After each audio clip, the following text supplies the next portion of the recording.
Hey everybody, this is Chris Kao, Game Director for DC Universe Online. And I'm Jens Anderson, the Creative Director on DC Universe Online. And we are here to answer your questions that you posted on Facebook. We love seeing all that stuff too. For sure, reading them, getting your thoughts, seeing what you're thinking about the game and what you're most interested in. So keep posting them and we'll keep answering them. Absolutely. We like to go on there and answer some in person actually on the site, but sometimes we like to take a little time and actually, come on camera, show our pretty little faces to you guys. That's right. Answer some of your questions. Well, okay. Well, let's. All right. Maybe we should ask that question. Who's prettier? Apparently, from watching Facebook, they already have answered that. Do you know that they called us Jay and Silent Bob? Well, I look like Silent Bob.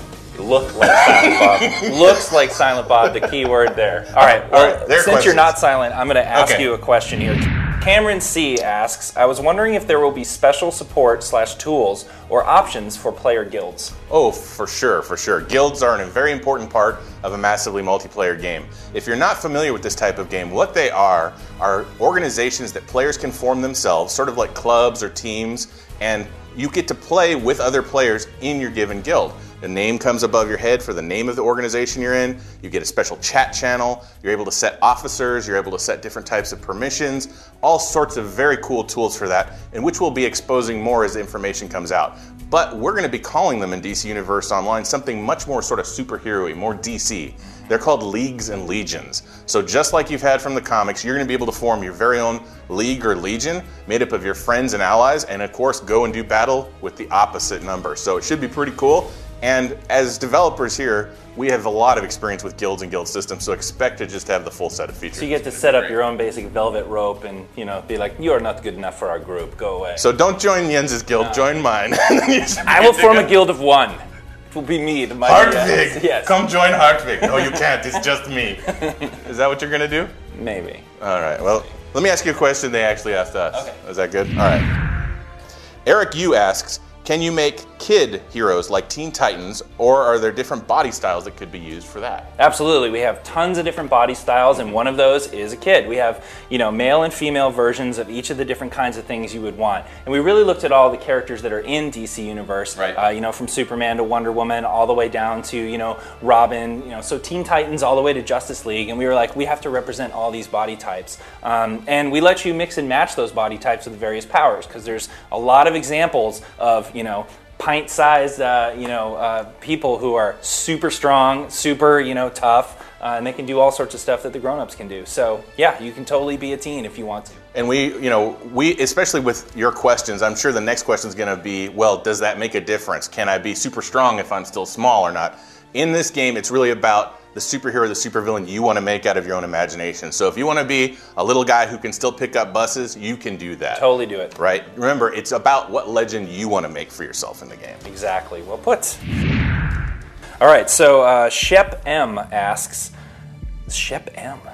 That's a cool name. That's a cool name. All right, Shep M asks, will player heroes have their own special weaknesses like Superman and Kryptonite, or Green Lantern and Yellow? That's a great question, and we considered that one a lot when we were making the game. And what we realized was it's really a tricky choice right at the beginning. So what we decided to do was start you off without any vulnerabilities, without any mistakes. Really, because that way you can get your feet wet, understand who your character is, what you're doing, and what your powers are. Later on, as it is an MMO, and we can continue to add to it over time. Remember, this is the DC Universe.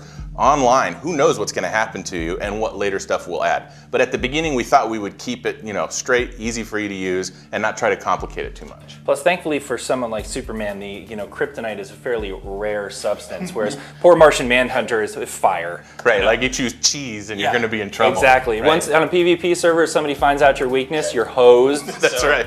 It's going to be a bad day. We're gonna play carefully on that one. Be a little bit more careful with it.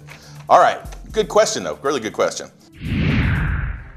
So Beryl V asks, I heard that Character Create System includes characters from the comics as a base for the design. Mm-hmm. Does that mean we use an image of a DC character and alter it until we come up with our preferred look? Or does it mean that we build our character on top of the DC character's basic design and structure? I guess that what Beryl means is, do I start with the way they look and then change it? Or do I start with who they are and then change it? It's actually kind of both. When you choose the Inspired By feature in our game, not only do we sort of give you a character costume that's very similar to that character you chose, like Batman or something like that, we also fill out all of the sort of character choices that you can make, so your powers, you play like that character too. You don't just look like them, exactly. You play like them. So what we do is we took all the great characters from, you know, Batman all the way down to, like, you know, Green Arrow and stuff like that on the villain side too. And all you got to do is sort of scroll through this list, and you actually start seeing characters that are costume and clad much like the character you envision. So you choose Hawkman, and you got a guy with wings and like really cool, like old school armor. If you choose Batman, you get a guy who's, you know, like dressed up in sort of all ninja gear and things like that. And then when you go to, you know, click on that, and then you open up your character, you're going to notice that he's you know, done with acrobatics and gadgets, and his power source is like open-handed, you know, combat.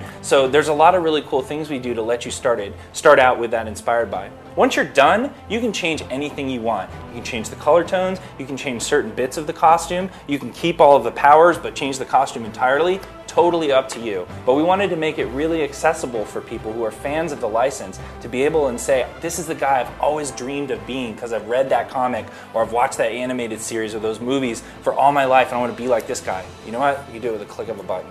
Right, and that's really what it comes down to, right? If you want to, in 1 or 2 clicks, you're in the game. Everything's made for you there. You can just jump right into the action. Or if you've got a much more clear idea, a much more custom job in mind, you can break down all of those details. It's up to you, again. You don't have to go through that complexity again in there. We just make it really... Whichever way you want to go. Yeah. Good question. All right. Let's see. Michael A. asks, is the DCUO always going to be PvP, or will there be some servers where you will just have heroes with heroes and villains with villains? Well, obviously Michael knows a lot of the terms that go along with an MMO, so because we like acronyms, because the whole game type's an acronym, let me break it down for you here. We use a couple terms. PvP usually means player versus player. What that means is, at any time, a player can attack another player. So on those kinds of servers, as soon as you're in, all heroes can attack all villains. Gankfest. It's a little bit of smacking going on. Now, we usually have to add a few rules to help the lower level people out, or to sort of make it so that it's not like prison rules all over, right? So we changed that up. So we want it to be fun for people, but if you're really into intense action and you really want to say, hey, that villain's making a crime right now, I got to stop him, a PvP server, a player versus player server is for you. But if it's really more about your story and interacting with the iconics and going with the universe, we also have what are called PvE servers, player versus environment. That's where other players can't attack you right away. You can fight against the various AIs and monsters in the game, go beat down Croc or, you know, Scarecrow, but the other players can't interfere with your experience by attacking you. So if you feel like, hey, I want to just play my game and do it the way I want, you go to a PvE server. If you want to get into the mix of it and have this really super frantic action, you go to the PvP server. Now it's important to note though that on both servers we're going to have arenas. We're going to have places where you can go and PvP specifically on your own time, on your own demand. When you're ready to jump in that pool, you know, dive right in. That's right. If you're just easing through a PvE server, but then you get, you know, some lust to go and destroy another fool to gank him, you can just jump in the arena and do that. For a limited period of time while you're in there with a specific match and a specific set of rules, you'll get your PvP on, earn rewards, and the great thing is that there's actually gear and rewards for both types. So everyone will be able to earn all sorts of different rewards specific to the type of activity. And we got Iconics in there too, making cameos as well. It's going to be crazy. You're going to feel like you're in the DC universe at that point. So again, you're in control of your experience about what you want to do and how you want to play it. So, you know, keep asking the questions. That's a great one. Cool. All right. Let's see, last one here. Devin-esque asks, will villains or superheroes that have died in some DC comics be in DC Universe Online? Yes, they will. There's a lot of instances where we sort of shift the continuity around to get you the coolest version of that, so we can tell some of these stories. But also some of the stories that have been told, we want to have the after effect of them because they're really cool and they've put the character into a really neat sort of progression in their arc. Right. Well, in a lot of ways, like the animated series, the TV, or the movies, or the comic books themselves, they all start with a premise for, hey, why is the world the way it is? What's sort of come about in this specific case? We wanted to start with the DC universe that everybody knows, everybody loves, and then give the game a life of its own where you're playing in it, right? You're part of it. So you're going to be there at the beginning, as it were, and be part of that evolution of that universe as over the years and expansions, we grow this and change this, right? This is the DC Universe Online, but it's the one with you in it where you're making a difference. So check in and see what's up and make sure to play because, I don't know, someone might die.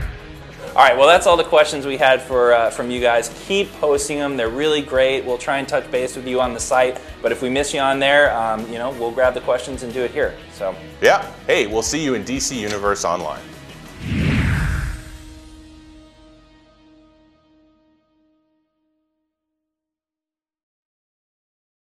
Sony.